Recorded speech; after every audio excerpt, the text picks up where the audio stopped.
Let's do my hair together while I tell you about all the things I do to it in the morning, such as brushing it,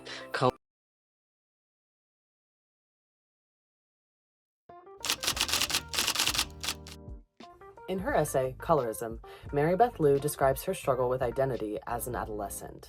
She writes, quote, the summer before I began junior high, I straightened my hair, dyed it jet black, wore glasses to hide my lighter eyes, wore foundation in an attempt to hide my freckles, and tried to tan my white skin. It was definitely successful because I was able to pass myself off as Asian all through junior high with absolutely no one ever questioning my ethnic authenticity. the experience Liu is describing here is racial passing, what doctors Khanna and Johnson describe as a phenomenon in which a person of one race identifies and presents himself or herself as another, usually white. Racial passing can involve many strategies: verbal identification, physical appearance changes, and other strategies for self-preservation. But when you remove the word racial, the idea of passing becomes even more expansive. The transgender community, for example, experiences a unique and parallel version of passing. As described in the Dynamics of Passing, quote, Gender passing usually refers to the various ways a person subverts their assumed gender designation. For example, passing as a member of a different gender group usually involves conforming to cisgender or gender normativity with the help of the universally accepted gender norms, dress codes, hairstyles, and ways that men and women might look. when Liu described her experience trying to look more Chinese in order to be perceived as authentically Chinese, I saw something strikingly familiar.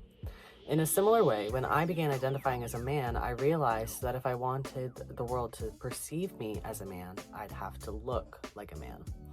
So I started chest binding. I began hormone therapy. I changed how I dressed, how I spoke, even subtle things like my handwriting. I reshaped myself to fit an idea of masculinity I thought the world would accept. I am a transgender man. On the day I was born, my loving parents named me and welcomed what they believed was a beautiful baby girl. I was socialized as a girl throughout my childhood, though it always felt wrong. I never learned how to style my hair. I've never used a straightener or, God forbid, a curling iron. I was awkward in dresses, visibly uncomfortable in my own skin.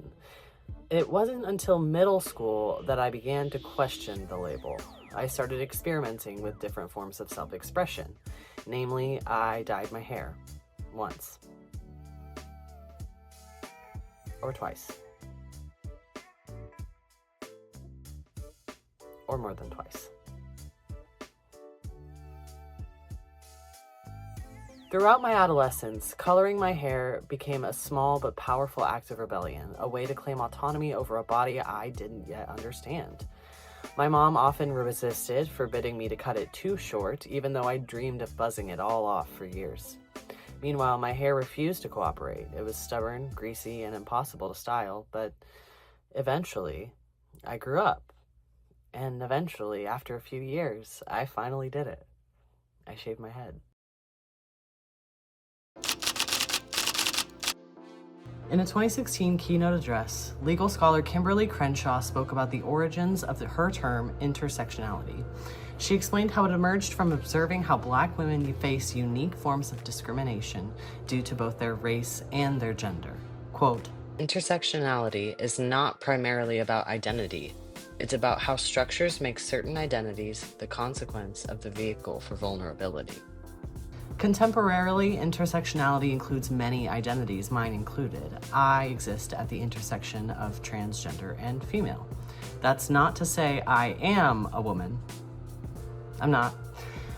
But I was born with female anatomy. That's a fact. Immutable, unchangeable. And because of that, I experience a unique form of discrimination shaped by the mismatch between how I present and how society reads me. Passing and intersectionality both deeply influence how I move throughout the world. Women face misogyny, while transgender people face transphobia.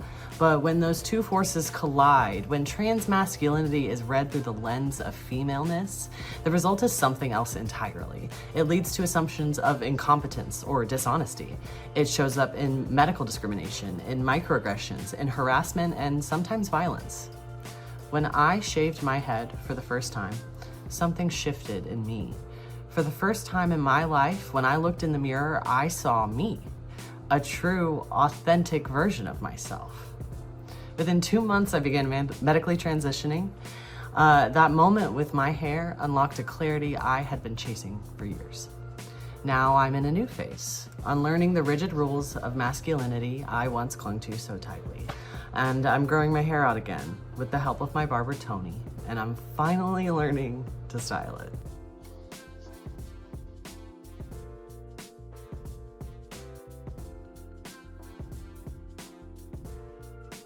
Hair is just hair, but it's also identity, freedom, rebellion, safety, and becoming.